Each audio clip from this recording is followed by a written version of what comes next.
Hello students, welcome back. Myself Pushpendra Singh and we are going to start with our daily current affairs. So today you will have the current affairs for 18th of January 2021 and I am basically referring the two national newspapers. The first is The Hindu and the second is basically Indian Express. All right, you can refer both of these newspapers. Both of these newspapers are equally good, or you can refer any one of these also. All right, and this program is basically it will be useful for your civil services prelims as well as for your mains examination as well as for other government competitive examinations. All right, so let's begin with this lecture. All right, so first of all, the first news which is there regarding the public offers. All right, so the Security and Exchange Board of India, which is also known as SEBI. SEBI is nothing but a watchdog of capital markets, right? So certain, the public offers used to offer by the SEBI. So certain relaxation have been made, or relaxation have been made, right? For that, the framework have been made by the SEBI. So the news is the capital market watchdog SEBI has relaxed the framework for follow-on public offers, right? So what will happen if there is some sort of relaxation on this, public offers? That will ultimately, help those promoters of the company. Ultimately, what is happening is that through the public offers, the money is basically raised, right, from the public. So if those if those offers in the form of shares or in the form of debentures, right, if they have been issued, they will be helpful in the raising of the money for the promoters. So ultimately the promoters will be getting the money for their investment. So right, so the promoters will be benefited, right, out of raising of fund through this route, right? And here the applicability of minimum promoters contribution norm, which have been made by the SEBI, right, and subsequent lock-in requirement for the issuers, right, which is also mandatory for under this framework, which will make the FPO means the follow-on public offers, right, have to done away with the regulator. So here the regulator like SEBI, right, there is no requirement for intervening continuously or regularly by the SEBI, but here you need to have the minimum promoters contribution norm as well as the lock-in requirement for the issuers, which will make sure that the regulator's role will be minimal, right? And the earlier time when you have basically some sort of a promoters contribution, right, the promoters were mandated to contribute around 20% towards an FPO, right? But that limit have now removed. All right, and besides, in any case of capital to the public, right, the minimum promoters contribution was required to be logged in for 3 years, right? So this is also it was made, right, that the minimum contribution or minimum promoters contribution was required to be logged in for 3 years, at least for the 3 years, and the cap was 20% previously, right, earlierly. All right, and SEBI has already relaxed this criteria of having 20% of the minimum contribution towards FPO, and the minimum lock-in for the 3 years, which have been relaxed, right? And it will be relaxed for those companies which are frequently traded in the in the stock market, because the SEBI is basically a regulator for capital markets, right? So obviously the capital markets are also like stock markets or a stock exchange, right? So here those companies which are regularly trading or which are regularly involved in trading, right, with the stock exchange, at least for the 3 years, right?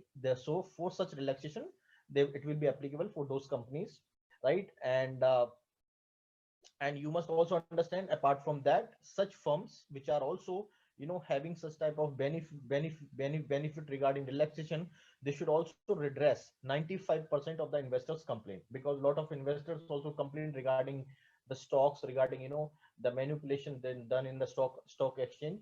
So to redress those complaints, if the 95% of those investors complaint have been redressed, apart from that, those companies should also frequently traded with the stock exchange at least for the 3 years. Like those companies will be applicable to have those relaxation with them, right? So such type of limit like 20% of contribution toward FPO and minimum lock-in period of 3 years have now been removed, right? Or have now been relaxed. All right. Next, stress in the armed forces, right? So you already know about the armed forces. You have basically mainly the Indian Army, right? Indian Naval Forces and Indian Air Force. All right. So what is happening is the armed forces or the personals basically belong to armed forces. They are undergoing a severe stress, right? This study was conducted, right? Or this study was conducted by the United Service Institution of India, which is also known as USI, which is nothing but a service think tank, right? So here the study was conducted, right? And based on the study, it was find that the Indian Army personnel are facing severe stress. Okay, during 2019 and 20, right? According to Colonel A.K. Moore, who is also the senior research fellow at the United Service Institution of India, which is also a service think tank, right? So this study also reflect that the diverse need in terms of the physical need, psychological need, mental need, right? All such needs are to be required to be fulfilled for the persons belonging to the armed forces, right? Apart from the day-to-day needs, right? So here, the many personals of those armed forces are basically committing suicides every year, right? So more peoples are or more personals are losing their life due to the suicides, due to the fratricides, right? And sometime untoward accidents also happen. For example, the armed personnel also shot another armed personals, right? So this type of the instances also occurring with the armed forces, right?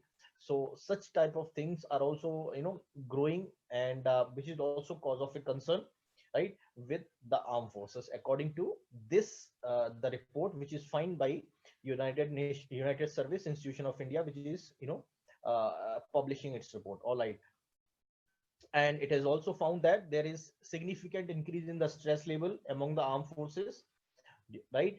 And at least for the 2 decades due to the operational and non-operational stressors. So operational and non-operational means you have some time difficult tasks to be conducted, right? While performing your duty during the armed personals, right? So such type of duty will require certain stress or certain work to be performed on time, which is also related to the operational duties, or which is also related to the operational stresses. So such operational and non-operational stresses also causes the stress among the armed forces, right? And sometime prolonged exposure of the armed personnel to counter-insurgency, counter-terrorism environment, right, has also increased such type of stress in the armed forces, right? Because if someone is directly involved, right, for continuous for the longer period of the time for counter-insurgency, counter-terrorism, obviously that will boost or that will increase the level of the stress in the armed forces, right? So here the operational stresses should be understood well, right? And they should be accepted by the Indian Army personnels, right? And the obviously the non-operational stressors also should be understood. They should be analyzed, right? And they are basically causing adverse effect on the health of the armed personals, which is also affecting the combat efficiency of the soldiers, right? So ultimately, if those health and combat efficiency of those armed persons are affecting, obviously, right, they will be affecting their respective units also. So such type of operational and non-operational stresses which are causing, right, the which are causing the stress, and this stress is growing day by day in the armed forces due to the prolonged exposure of Indian armed personnel to the counter-insurgency, counter-terrorism, apart from the operational and non-operational stressors. All right. And you must understand that what is happening is that the officers or the personnel who are working with the armed forces, right, they have accumulated the stress, right? The senior officers especially, right, which are the higher cumulative stress level, which are compared to the junior commissioned officers and other ranks, right? So stress causative factors are also different, right? So those officers which experience comparatively much higher cumulative stresses levels, right, as compared to the junior commissioned officers and other rank officers, right? So here the officers also, their number of their level of the stress also varies as per their rank also, right? So you need basically the better management measures at all level, right? And it will be implemented by obviously by the Indian Army and Ministry of Defense, and many such measures have been implemented by the Indian Armed Forces and as well as the Ministry of Defense in the last 15 years. But these measures have not been able to, achieve the desired result, which is again, the cause of, an alarm, which is also causing severe stress in the armed forces, because such issues are not resolved. Such issues are not resolved, right? If those issues are not resolved, obviously that will cause the more problems and more stress in the armed forces. All right. Then Flint water crisis. Okay, so let's understand the Flint water crisis. So here, you know, it is happening basically in the Michigan, US. So here, some of those officials who basically served. There is a state in the US which is also known as Michigan, right? So here, what is happening is few officials have been charged in connection with the criminal investigation into the Flint water crisis. All right, which is also, a public health crisis, which is begin in 2014. So here, what happens is the few, former officials or the officials which was there with the state of the Michigan in the US, as well as the state's former governor, which is also known as Rick Snyder, right? Both were involved basically in the connection of the criminal investigation into the Flint water crisis. All right. So it is basically news regarding this Flint water crisis, right? So what is this Flint water crisis? The Flint water crisis basically public health crisis which originated in 2014, right? And the city of Flint, because the Flint water crisis means there is a city called Flint. So it's a city of Flint in the Michigan, which basically changes water supply from Lake Huron to Lake Flint. All right. So this is basically a crisis, which is basically there are 5 lakes, Huron, Erie, right? So one such lake is also lying in the city of Flint in the Michigan. So the water supply was changed from Huron to Flint River, and this switch from Lake Huron to Lake Flint basically caused, right, the water pipes to corrode, right, which is because of uh, other contaminants also leach into the municipal drinking water, right, and which is basically causing the water crisis in the Michigan state. All right. And you must understand that this has led to, because there is a contamination of this water, because the corrosion ultimately leakage, which has caused to the contamination of those municipal water, which is led to the outbreak of a disease, right, which is also known as the Legionnaires disease, which is also the serious type of pneumonia, which is caused by this Legionella bacteria, right? So the disease which basically erupted because of this, the contamination of the water, and this Legionella, which is nothing but a pneumonia, which is caused by the Legionella, right, which is also causing other health complications in the residents of Michigan. All right. And according to the US Center for the Disease Control and the Prevention, right, the people are getting basically sick, right, from this if they breathe in the mist and accidentally swallow the bacteria containing water into the lungs. So that is happening, that the people are getting the sick because of the contaminated environment which is occurring over there, right? Even if they breathe in the mist or accidentally swallow that bacteria containing water, right, into the lungs, they become sick, right? And the water supply was basically switched back in 2015. All right. And the damage was long lasting, and many residents of the city continue to suffer here. All right. So this damage, which was caused because of the change in the supply from Huron to the Lake Flint, which is causing the problems basically to the residents of the Lake Michigan. All right. So here you can see basically the Lake Huron.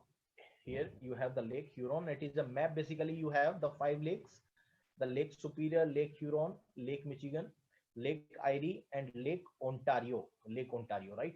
So you have these 5 lakes, right? So these are called all 5 lakes, right? So here the supply basically caused the problem in the Michigan, right? All right.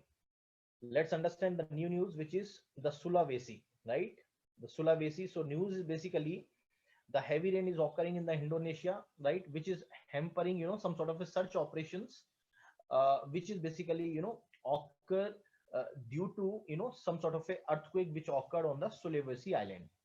So Indonesia has basically an island country which is also located on the Pacific Rings of the Fire. You people knows about the Pacific Rings of the Fire, as well as is located on, the high seismic zone. So the level of the earthquakes or the frequency of the earthquakes is also very high, right? In the Indonesia, especially the Sulawesi Island. So here, what is happening is that, you know, this heavy rain, which is basically hampering, the search operations, especially for those people which are affected due to the powerful earthquake. All right. So understand about the Sulawesi Island. So Sulawesi is basically an island in Indonesia. Indonesia is a country, and the Indonesia is located east of Borneo, right? And sorry, the Sulawesi Island is located to the east of Borneo and west of Maluku Islands and the south of Mindanao Island and Sulu Archipelago. Right, they are the small islands, right, consisting of the country. So here you must understand this is the geography of the Sulawesi Island, and the Strait of Makassar basically runs the western side of the island, right? And this strait this strait basically, uh, disconnect or basically separates the island from the Borneo, right? Because Borneo lies east of your Sulawesi Island. So ultimately this Strait of Makassar, the western side you have, you know uh, to the western side of the Strait of Makassar, you have basically the Sulawesi, and which basically separates Borneo from its eastern side. So eastern side is lying basically the Borneo, right? And within Indonesia, it is the smaller than Sumatra, and it is larger than Java Island. So this island within the Indonesia is basically smaller than Sumatra, but definitely larger than your Java Island. So here you can see here it is Sulawesi, which is in the news, and due to the earthquake, and they are the Borneo, Sumatra, Java, Bali, Sumba, West Timor, East Timor, right? These are the islands you can see basically. All right. Let's understand the new news. Ustad Ghulam Mustafa Khan. Okay. The Ustad Ghulam Mustafa Khan basically, he was a musician, or you can say he was a classical musician. He dies at the age of 89, right? So he was basically a musician who died in 89, who died at the age of 89, and he was basically born in 1931 and he died in 2021. He was basically known for the Indian classical musician, right? Especially in the Hindustani classical music tradition, which is also related to some sort of a gharana. All right. So it is, or the Ustad Ghulam Mustafa Khan basically belongs to the Rampur Shashwan Gharana, right? And regarding his contribution towards the Indian classical music, and especially in the Hindustani classic music tradition, he was awarded the Padam Shri in 1991, and he was also awarded the Padam Bhushan in 2006, right? And also Padam Vibhushan in 2018, right?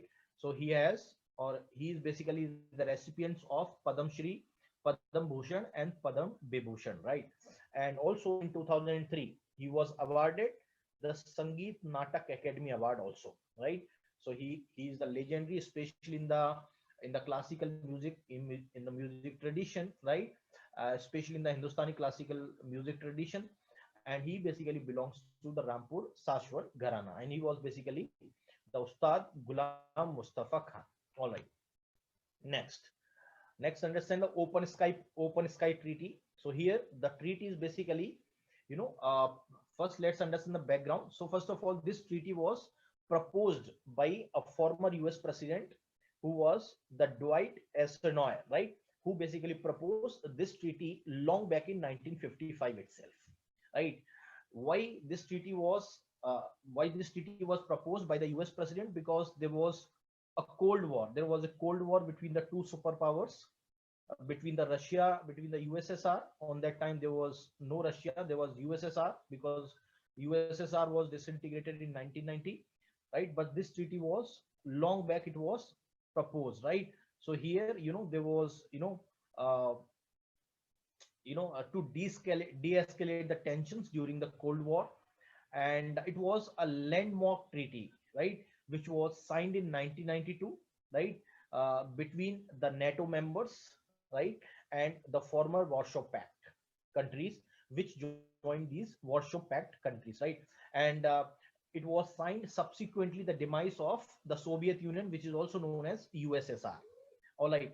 So it was proposed in 1955 to de-escalate the tension, especially between the those countries which are involved in the Cold War, and it was subsequently signed in 1992. The main purpose of this treaty is to de-escalate the tensions, right, so that any untoward incidents like war should not happen between the countries, right? And recently, it is in the news because the Russia announced that it is leaving the Open Sky Treaty. All right, and this treaty basically came into the effect in 2002, and this treaty has 35 signatories, right, including the key players like USA and the Russia, right, along with non-ratifying members also like Kyrgyzstan. All right, so according to this treaty, right, there are certain provisions which have been made in this treaty, right. So here, this treaty allows the participants to fly unarmed flights over any part of the fellow member states, basically, which joined this treaty. So no country can fly, armed flights over the part of the member countries. So they should fly only the unarmed reconnaissance, flights over, over the airspace of another territory or another country, right? And under this treaty, which is also known as Open Sky Treaty, right, the member is forbidden from doing spying, right, on any part of the host nation. So that means a member can spy on any part of the host nation, right, with the latter's consent only. So that means without latter's consent or without the host consent, the member cannot spy, right? And the country can also take the aerial imaging over the host state, right, after at least, it should give the notice to the host country for at least 72 hours before, right? And it should also share its exact flight path 24 hours before, right? So there is certain, so that any untoward incidents or any suspicion regarding the spy activities or any, taking the photographs, videographs, and all sort of the things have been removed. So under this treaty, first of all, the member can spy on a part of the host nation, but only with the latest consent, but not without the latest consent. And to if the countries want to take, some sort of imaging from the space, right, from the air, right, it can do so only with the notice which should be given to the host country, right, within 72 hours, or for the 72 hours. And it should also share its exact flight path 24 hours, right? And in November, the United States left the OST first, right? OST means the open space treaty. So United States has already left, right, and it has accused the Russia of violating the pact, right? And Russia is continuously denying that Russia is not, violating the pact. And now the Russia is basically blaming the US for its own decision of leaving the treaty. All right, so it is there. So which is basically, the treaty which was a bit successful of de-escalating the tensions between the Cold War countries, because there was Cold War which was started, uh, between especially two blocks, between the Russia, or between the USSR, and between the USA. All right. Next, Vista Dome. Let's understand what is the Vista Dome. So the news basically flashed, some few days back also. So the Prime Minister Narendra Modi basically flagged off 8 special trains, right? These 8 special trains will basically connect the Kevadia railway station in the Narmada district. Okay, the Kevadia railway station is basically, nearest railway station to the statue of, or to the Statue of Unity. All right, where the Sardar Patel the statue is erected. So here the 8 special trains have been flagged, right? Flagged off from the different parts of the country to the Kevadia, right, which is also the center of tourism because of the Statue of Unity which is erected, right, of the Sardar Vallabhbhai Patel. And out of these 8 trains, the Jan Shatabdi Express, that there are many Jan Shatabdis which are running. For example, one such Jan Shatabdi basically runs between Delhi or Nizamuddin and Kota, right? Here, one such Jan Shatabdi Express from Ahmedabad to Kevadia has the Vista Dome coach. Okay, so let's understand what is that Vista Dome coach. Okay, this Vista Dome coach is the state-of-art coach. Okay, which is made by the Indian Railways, and it is designed to provide the passengers with the travel comfort as well as the enhanced viewing experience of it their surroundings. So that means it is state of art, refabricated coach, which is basically designed in such a way that the passenger can sit comfortably in the coach, which is also known as the Vista Dome coach, and they can also experience, right, their surroundings. So to enhance their view, there's certain type of the better reorientation have been done in the coach, right? And this Vista Dome coach, especially in the Jan Shatabdi Express, have been manufactured basically by the Integral Coach Factory in Chennai, Tamil Nadu. All right. So it is basically indigenously state of art, design and built Indian coach, which is also known as Vista Dome coach, to enhance the visibility, to enhance the experience of their surrounding. All right. And it is designed to provide the passengers with the travel comfort. All right.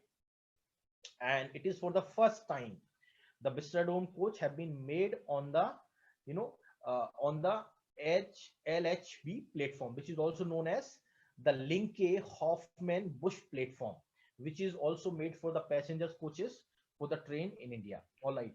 So here the coach is basically made on the platform. So this is one such platform which is also known as the Linke Hoffman Bush platform. And many such features of the coach, right? Like you have the observation long, where you will have the large window, right, the where the passengers can view, can see the some sort of a scenery, right, some sort of a scenic view all along the routes, right? So any many such the special features have been made here. So lot of observation longs have been made, right, which is basically having the large window where the passengers can view the scenic beauty, right? And the 44 recycler 180-degree rotatable seats are there in this in this coach, where the people can enjoy the view from both the windows on their right and left, right? So you can see 180-degree rotatable seats, so the passenger can see both of those windows, right, and they can enjoy both of these, the sceneries which are lying on the both of their side, to the left and to the right. And there are automatic sliding doors at the both of the gates of the coach, right? So they will be automatically closed, right? And there are glass rooftops, right, so that the panoramic view can be view easily from inside the train. And there are 5 large windows on each side of the train, or each side of this Vista Dome coach. All right. So these are the some of the special features regarding the Vista Dome coach. All right. So it is the Vista Dome coach. You see, basically, to see this panoramic view, you have the glass on the top, and you have 180-degree rotatable seat, right? It will be rotated to 180-degree. Okay. And so that the passenger can view here also, the passenger can view here also. All right. And the big glass windows are there, okay, where the people can have can directly look the sceneries where in the Kevadia station. All right. Let's understand regarding 5G. So 4G network is already there in our India. So here the Department of Telecommunication has sought the inputs from, especially from the experts and the telecos, right, on the sale and the use of radio frequency spectrum, right, over the 10 years, including these five including this 5G band, right? So it has asked, or it has sought inputs for the selling and the use of radio frequency spectrum for 5G and another, right? Over the next 10 years. So the 5G means fifth generation. So it is the fifth generation in the long-term evaluation, which is also known as LTE mobile broadband networks, right? So it is nothing but the 5G, which is the LTE mobile broadband network, and the 5G basically mainly works in the three bands. Okay, the three bands are the low band or low frequency spectrum, the mid frequency spectrum, and high frequency spectrum. And all of these frequency spectrum or all of these bands are basically have their own uses, right, as well as their own limitations. So they will have a lot of applications also. All right, for example, the low band spectrum, right, basically has shown the great promise in terms of its coverage, in terms of the speed of the internet, in terms of the data exchange, in terms of the speed which is up to 100 megabytes per second also, right? So such low band spectrum has sought or have promised that much opportunities. Mid band spectrum like this, right, on the other hand, basically has the comparatively higher speeds, right, than compared to the low band, but it has its own limitations, right, in terms of the coverage area. So it basically covers comparatively lesser area, and there is also limitation in terms of the penetration of the signals, right, which is also when you compare with the low band spectrum. All right, and in the high band spectrum, right, there is the highest speed for the internet. So you will have the highest speed for the internet, right, and but in terms of its coverage, in terms of penetration, right, it is extremely limited. So you have the extremely limited coverage, and you have the limited signal penetration also, right? Now the internet speeds, right, for high band spectrum, which is offering or which is promising the highest speed, right, it was tested, which is to be high as high 20 gigabits per second. So you can assume from 100 megabytes per second to to the highest band spectrum, the 20 gbps, which is 20 gigabits per second, right? And for 4G mobile that we are using, for the maximum internet speed data which is recorded is around 1 gbps or 1 gigabits per second, which is 20, which is around, or this high band spectrum has around 20 times as higher speed as you know uh, as compared to the 4G spectrum. All right, let's understand the next news, that is India Japan MOU in ICT. ICT means information and communication technology. So here the news is the India and the Japan, both of these countries basically signed the memoranda of understanding, which is especially in the field of information and communication technology. So here both of these ministry, the Department of Telecom, and right, which is also the Japan's Ministry of the Communication, right, and the Indian counterpart, basically the Japan, the Department of the Telecom, especially in the Japan, right, it will by this MOU it will basically enhance the cooperation, especially in the field of 5G technologies, right? So this cooperation will give benefit in the 5G technologies, right, especially in terms of the telecom security, the submarine optical fiber cable systems to the islands of the India, right? It will also, the MOU will also benefit, the spectrum management, right? It will also helpful in the smart cities. It will also useful in the high altitude platform for the broadband, for the broadband in unconnected areas. And this MOU will also have the scope of the disaster management, and this MOU will also have the scope of the public safety. So you see here basically you know this this will definitely enhance the cooperation, and there are diverse field where this MOU will basically benefit the India as well as the Japan, both of these countries, right? So you see basically the diverse field like technologies, telecom, submarine optical fiber cable system, right, spectrum management, smart cities, the broadband, especially in the unconnected areas, the disaster management, the public safety, right? Many such diverse applications are there. So you see basically this is the map of Japan. So you see basically the islands of the Japan: Hokkaido, Sapporo, Honshu, Yokohama, Kyoto, Nagoya, Osaka, Shikoku, and Kyushu. These are the islands, and it is basically the Sea of Japan, and it is North Pacific Ocean. All right. Let's understand the next news, which is also known as Tesla. Okay. So Tesla, it is basically, the company which basically manufacture the electric car, which basically manufacture the electric car. So here it is based in the US, right? The news basically is flashing is that the Tesla has incorporated the fully owned subsidiary in the Bangalore, right? So here it was the first step, all right, as incorporation as a as a fully owned subsidiary in the Bangalore, which is the first step in the direction of a setting up of R&D unit, especially in the India, and a manufacturing plant for its electric vehicles in the country. All right. So by setting up of this fully subsidiary or fully owned subsidiary, a company, right, especially in the Bangalore, it will be beneficial in the research and development, especially in the the construction or the manufacturing of the electric vehicles, electric cars, right? And you'll also boost the manufacturing capacity of the electric cars also, right? And regarding the Tesla is registered as its 100% subsidiary as the Tesla India Motors and Energy Private Limited. All right.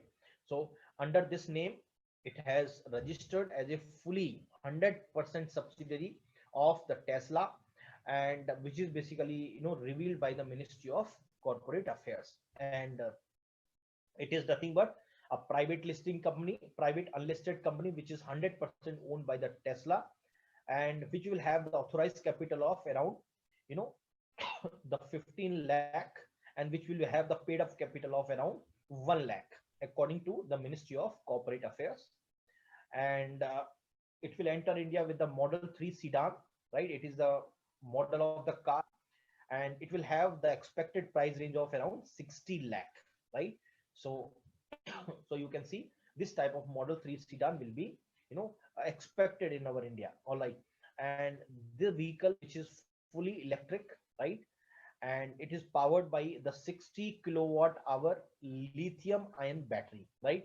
So this electric vehicle or electric car, which will be working on the lithium ion battery pack, right, with a range of 500 kilometers. So that means for one recharge it can run up to 500 kilometers, and in a span of only 3.1 seconds, right?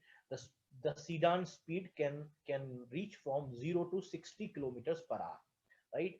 And has the top speed of around 250 kilometers per hour, right? So which is also good, and which is also comparable with our petrol and the diesel sedan cars. All right. So it is the Tesla, which is the which is the manufacturing of this electric cars. All right. So thank you very much. That's all for the today. We'll meet tomorrow. Thank you very much.